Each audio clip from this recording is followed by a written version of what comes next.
Hello, music history students.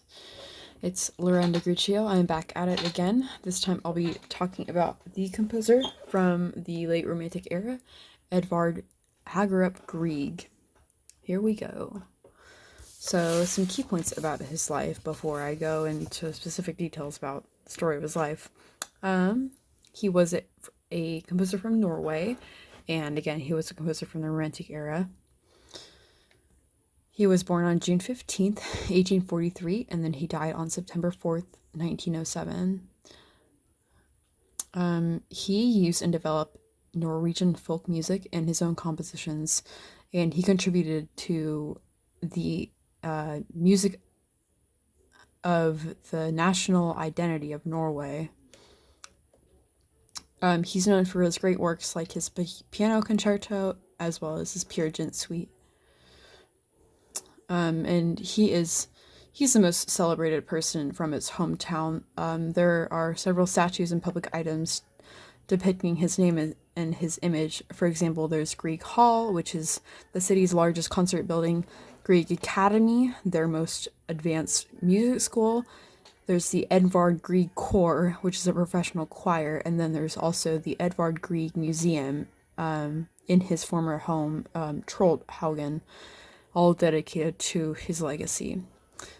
So now I'm going to talk more in detail about his early life. He was born in the city of Bergen, Norway. He was the child of his parents Alexander Grieg. Alexander was a merchant and a vice consul in Bergen, and then his mother was Jessine Judith Hagerup. She was a music teacher and also the daughter of solicitor and politician Edvard Hagerup. The family name is actually associated with the Scottish clan Griogar, something like that. But yes, his family was originally from Scotland, his ancestors, and then they traveled to Norway for business and then eventually settled there. Grieg had quite the musical childhood. His mother was his first piano teacher, and she taught him to play at the age of 6. He studied in a lot of different schools at this age too. In the summer of 1858, he met the Norwegian violinist named Ole Bull. This man was a family friend. Bull recognized this 15-year-old boy's talent and then persuaded his parents to send him to the Leipzig Conservatory of Music. So after this, he then enrolled at Leipzig University, and there he concerted on the piano, and he went to many concerts and recitals in Leipzig. He disliked the discipline of the course of study at the conservatory, but he took a liking to the organ, actually, which was actually required for piano students. He said this about his studies in the conservatory to his biographer in 1881. He said, quote, "I must admit, unlike Svensson, that I left Leipzig Conservatory just as stupid as I entered it.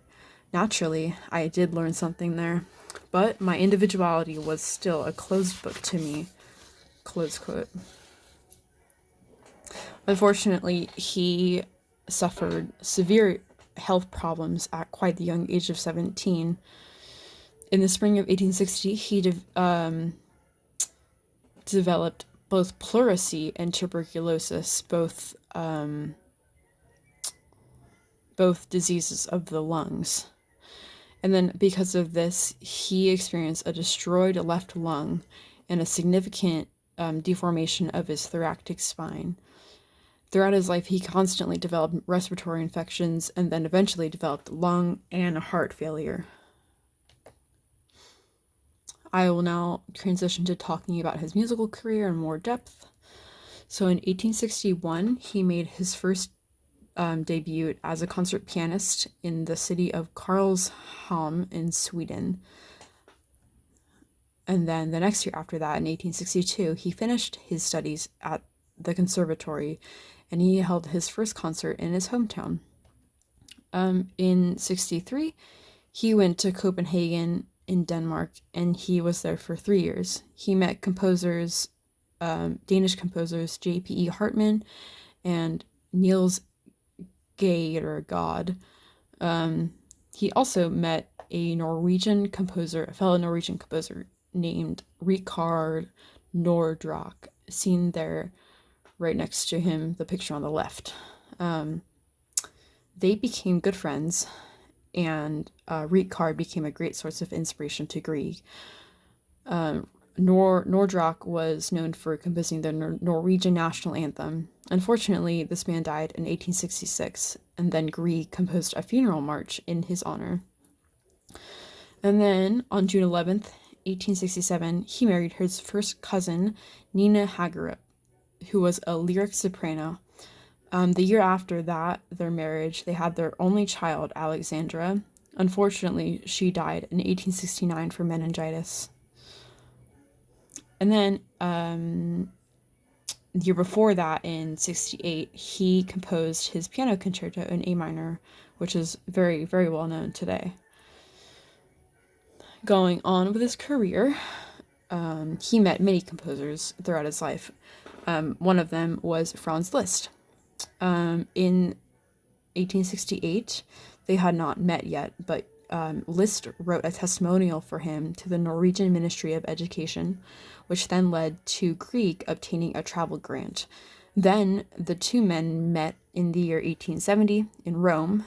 On their first visit together, they went over Grieg's Violin Sonata No. 1, which Liszt was greatly impressed by. And then during their second visit, Grieg showed him the manuscript of his piano concerto. Then Liszt proceeded to sight read it, and Liszt's performances of this concerto greatly impressed his audiences. However, Grieg would point out small criticisms, like he played the first movement too quickly, for example. Additionally, Liszt also gave Grieg, during their relations, some great advice on things like orchestration. Oops. Anyway, that's what I just said right there. And then between the years of 1874 to 1876, Grieg composed incidental music, or programmatic music, for the premiere of Henrik Ibsen's play Peer Gynt. And the author, Henrik Ibsen, actually requested Grieg to do this for the play. Grieg also had close ties with the Bergen Philharmonic Orchestra, and then he became the music director of the orchestra from 1880 to 82. Some other successes during his career. In 1888, he met composer Tchaikovsky in Leipzig. Grieg was very taken by Tchaikovsky, and Tchaikovsky, in turn, thought very highly of Grieg's music, thinking it was beautiful, original, and warm. Also, some other successes. In 1897, Grieg and his wife performed music at a private concert at the Windsor Castle for Queen Victoria and her court. Grieg was also awarded 2 honorary doctorates, first by the University of Cambridge in 1894, and then the next from the University of Oxford in 1906. During the final years of his life, the Norwegian government provided Grieg with pension as he reached the age of retirement. In the spring of 1903, Grieg himself recorded 78 RPM gramophone recordings of his piano music in the city of Paris. He also recorded player piano musicals for piano player systems, as well as like reproducing systems as well. Oh, forgotten to press the button. There it is. Also, in 1906, he met the composer and pianist named Percy Grainger in London. Grainger was also a great admirer of Grieg's music. And then in a 1907 interview, Grieg stated about Grainger, quote, "I have written Norwegian peasant dances that no one in my country can play. And here comes this Australian who plays them as they ought to be played. He is a genius that we Scandinavians cannot do other than love.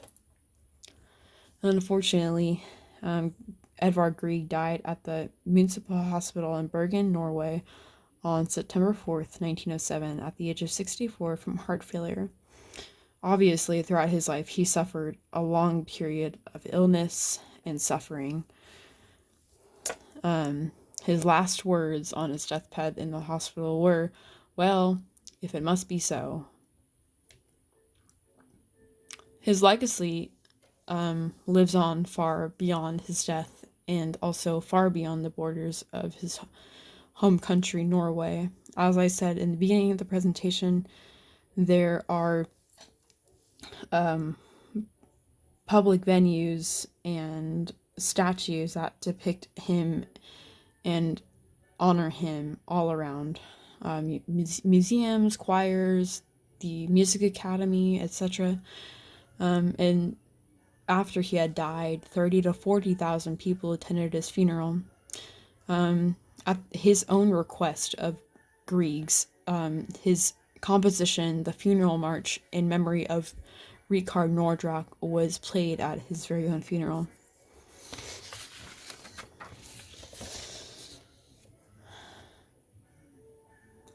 And then after his wife had died, her ashes were placed alongside of his. And his legacy lives far beyond Norway. His tunes are used all over media. I don't know how many times I can count that I've heard the In the Hall of Mountain King played in the background of some video. Oh, just like this one. Ha ha ha. And then there is also a large statue of Grieg in the city of Seattle. And then one of the largest hotels in Bergen is named after him. And also, I thought this was interesting, there's a large crater on the planet of Mercury, which is named after Grieg. That's quite the honor, I think. Out of this world. During his life, Grieg wrote a symphony, which then he later denounced. He was his greatest critic, I think. He wrote a lot of programmatic music, his famous piano concerto. He wrote a lot of other solo piano works, as well as a plethora of vocal music. He wrote 3 violin sonatas, as well as a cello sonata. And then also today, here in the 21st century, we are so fortunate to have access to his very own recordings of his own performances. I think that is incredible because that's really not something that we experience with the people that we study. But all in all, he was quite the great composer, and he lived a full and successful career. And it is just so unfortunate that such a great man went through such traumatic experiences at such a young age, and losing his daughter too. But I have been very impressed by learning about his life, and I'm grateful that I chose to study Edvard Grieg. Alright, I hope you enjoyed my presentation and listening to this piece over and over again. Alright, see you later. Bye.